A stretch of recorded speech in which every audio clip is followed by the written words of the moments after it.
La ministra de Educación de la Ciudad de Buenos Aires, a ver qué pasó hoy en los colegios de la Ciudad de Buenos Aires. Hola, Soledad Acuña, obviamente. Gracias por atender a la ministra. Buen día. ¿Qué tal? ¿Cómo estás? Buenos días, Chiche. ¿Qué pasó hoy en los colegios? ¿Hubo asistencia? ¿Fueron los maestros? ¿Fue un día normal?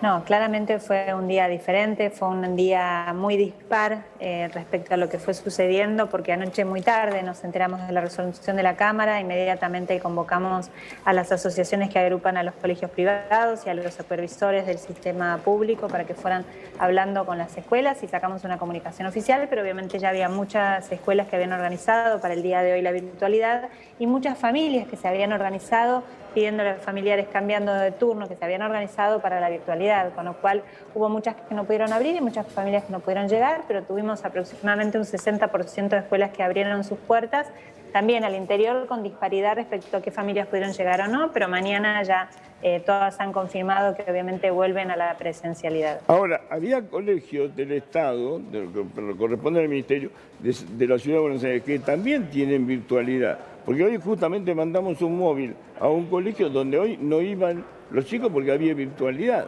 Digo, es alternado, virtualidad y presencia. Mira, hasta el viernes nosotros teníamos el 75% de las escuelas de la Ciudad de Buenos Aires con un sistema que era todos los chicos, todos los días, asistían al menos en una jornada simple. Sí. Había un porcentaje de escuelas que no podían cumplirlo porque las condiciones edilicias no se lo permitían o que tenían algunos grados que hacían jornada simple todos los días y otros que tenían menos. Algunas escuelas privadas también que se organizaron para que los más chicos tuviesen jornada completa y los más grandes pudiesen hacer un sistema alternado. Pero hoy, de todas formas, hay escuelas que estuvieron cerradas precisamente por esto, porque se habían organizado con todos los docentes y con todos los equipos y las familias para hacerlo virtual, pero a partir de mañana van a hacerlo de forma presencial. ¿Y hubo nivel de asistencia de los maestros también o se notó el paro? Mira, es difícil poder evaluar cómo fue la adhesión al paro porque hubo de vuelta docentes que no llegaron porque también tienen hijos y también se habían organizado de otra manera para trabajar en la virtualidad, con lo cual es difícil de analizar qué docente no fue porque estaba en paro o qué docente no fue porque se había organizado una logística diferente. Así que la verdad es difícil decir el número. El miércoles pasado también habían hecho paro, algunos sindicatos habían llamado a paro y la adhesión fue muy dispar. Escuelas que adhirieron al 100% y escuelas que no adhirieron en un 80%. Entonces, digo, es difícil de medir eso. Pero la verdad que tampoco, Chiche, es para ponernos a discutir, a ver, porque no hay alguien que gana cuando suma muchos que se adhieren al paro y alguien que pierde porque hubo muchos docentes. O sea, acá hay que medir otra cosa. Así que esos números, me parece lo importante es saber que las escuelas pueden volver a abrir sus puertas, que los chicos pueden volver a la presencialidad, a recuperar los conocimientos que se perdieron el año pasado, poder incorporarlos de este año y obviamente a seguir en ese espacio de contención y de rutina que sabemos que es tan importante y que también sabemos por la evidencia que es seguro. Estar en la escuela es seguro. Sí, el tema dice el transporte. Digo, ¿ustedes han previsto el tema del transporte? Porque siempre la discusión es esa, el colegio no contagia, el transporte sí contagia. Digamos, van y vuelven, el sube y baja y todo eso. Digo, ¿está previsto eso? ¿Se descomprimió un poco o no? ¿O se va a descomprimir? A ver, había una situación que nosotros entendimos y atendimos que planteó el presidente que tiene que ver con la movilización en torno a las escuelas, que se divide en dos aspectos que mostró la preocupación del presidente. Por un lado, el transporte público y por otro lado, lo que sucede en los horarios de entrada y de salida con la aglomeración de familias en las entradas. Sobre el transporte público, los datos de la Ciudad de Buenos Aires, que son los que nosotros miramos para tomar decisiones, muestran que antes del comienzo de la presencialidad y hoy la cantidad de usuarios del transporte público es la misma, lo que demuestra que no creció la tasa de uso del transporte público por la apertura de las escuelas. Y esto es así porque, insisto, en la Ciudad de Buenos Aires el criterio de asignación de vacantes, la distribución de escuelas, tiene que ver con la cercanía a los domicilios, entonces las familias pueden trasladarse y eligen trasladarse de otra modalidad que no sea la del transporte público. De hecho, solo 1 de cada 4 personas que transitan para ir a las escuelas utilizan el transporte público. No obstante esto, nosotros entendiendo esta inquietud y tratando también de facilitar y garantizar que las escuelas puedan seguir abiertas, lo que hemos decidido es que la educación no obligatoria, la terciarios y formación técnico-profesional, que es donde asisten adultos, van a pasar a la virtualidad. Son personas adultas que además usaban más el transporte público y que pueden sostener un esquema de virtualidad, y son 110.000 personas que sacamos de la movilización de gente en torno a las escuelas. Y hay un planteo, hay escenarios planteados y hay un diseño planificado para que en caso que las condiciones sanitarias se modifiquen, que las condiciones epidemiológicas cambien, podemos ir reduciendo la presencialidad, cuidando a los que más escuelas necesitan.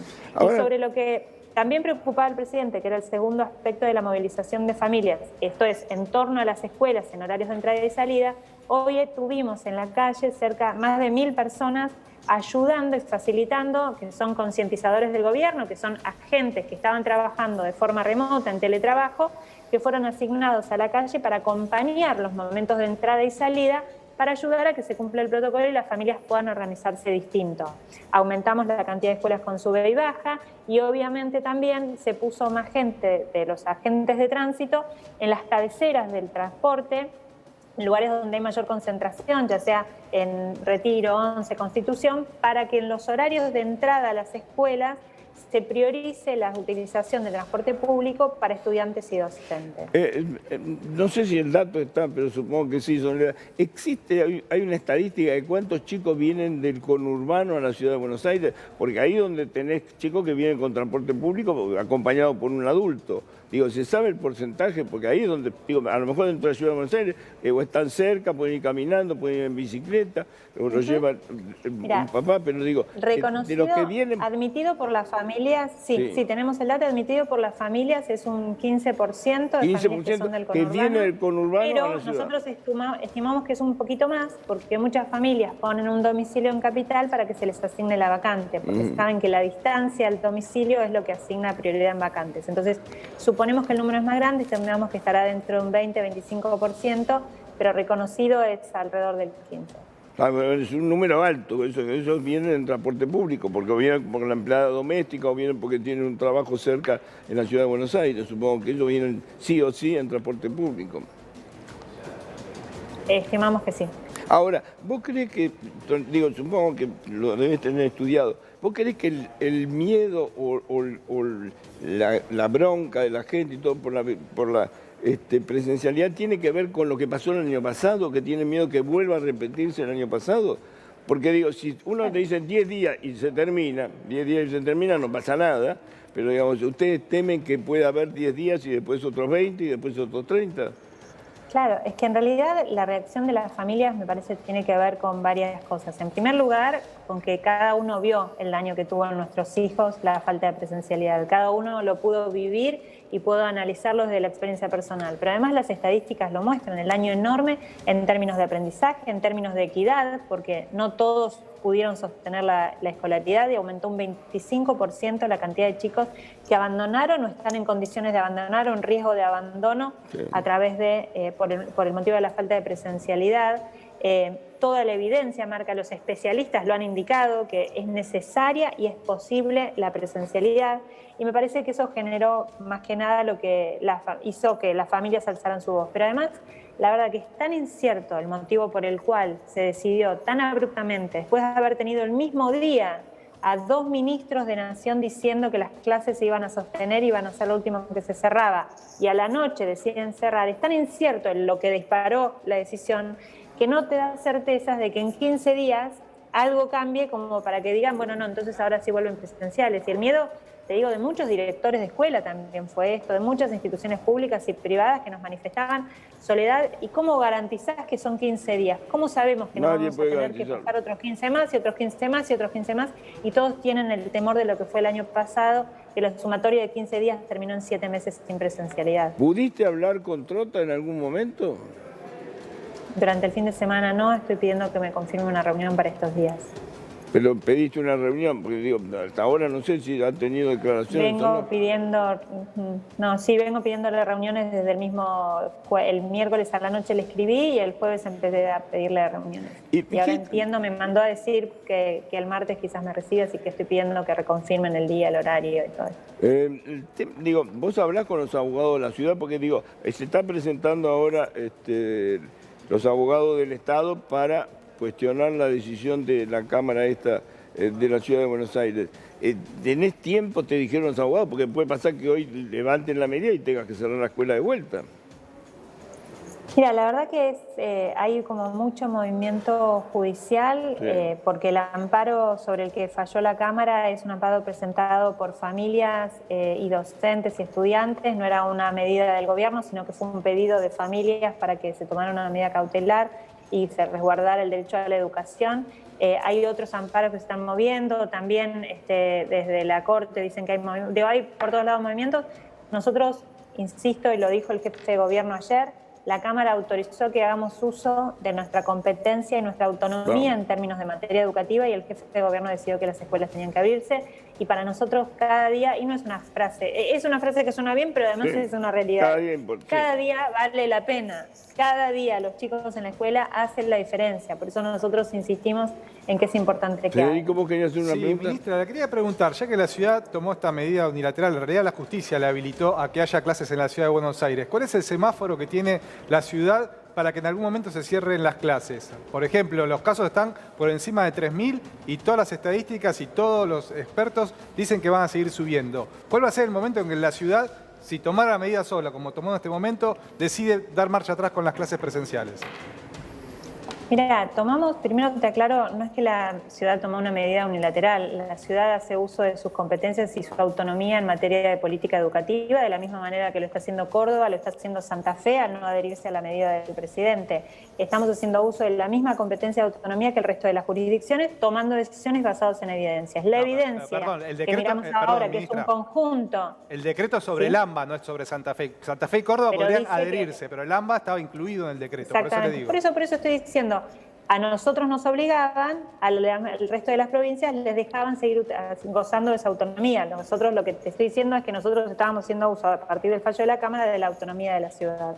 Y lo que nosotros miramos son un conjunto de variables, que no es solamente la cantidad de contagiados, sino que lo que se mira es la cantidad de contagiados, la edad de los contagiados, las camas de terapia, cómo el sistema de vacunación, una serie de indicadores que nos vienen marcando hasta ahora que ahora no era el momento todavía de cortar con la presencialidad, que eran medidas que se podían tomar más adelante y por eso tenemos los escenarios planificados para que cuando el ministro de Salud nos diga que las condiciones sanitarias y la situación epidemiológica cambió, poder ir haciendo reducciones de la presencialidad, priorizando y cuidando a los que más escuela necesitan. Pero digamos, ustedes tienen previsto eso, digo, supongo que Quirós debe saber, en tal número tenemos que cortar todo, porque lo volvió a ratificar ayer Quirós.